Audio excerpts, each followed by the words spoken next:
আগামী ঈদে দাগি হয়ে আসছেন আফরান নিশো।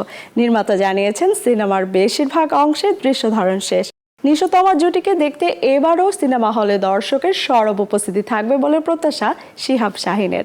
গল্পকে এই সিনেমার প্রাণ বলেও দাবি করেন নির্মাতা। আমার দাগির শুটিং 75% শেষ। আমরা বাকি শেষ লটের শুটিং শুরু করছি। পুরোটাই বাংলাদেশের লোকেশন, বাংলাদেশেই, দেশের বাইরে কোথাও নাই। আমরা ইন্ডিয়া যাইনি। আমার সাথে যারা কাজ করছে তারা দীর্ঘদিন আমার সাথেই কাজ করেছে। এতদিন একমাত্র তোমার সাথে এটা প্রথম কাজ, আর সুনেরের সাথে এটা প্রথম কাজ। এছাড়া বাকিদের সবার সাথেই আমার এর আগে কাজ হয়েছে। তো আমি জানি তাদের ক্ষমতা কী এবং তারা তাদের সর্বোচ্চটা দিয়ে চেষ্টা করছে। আমরা আমাদের প্রজ্ঞা মেধার যতখানি সম্ভব সবই দিয়ে দিচ্ছি, পরিশ্রম করছি, প্রচণ্ড চেষ্টা করে যাচ্ছি। না আলাদা করে তিনটা আরেকটার দাঁত গজানোর দরকার নেই বা শিং গজানোর দরকার নেই।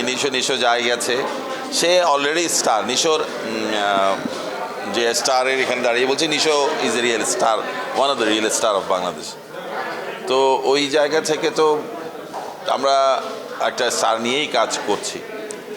তো আমি যা আশা করেছিলাম তার দ্বিগুণ ডেলিভার করছে।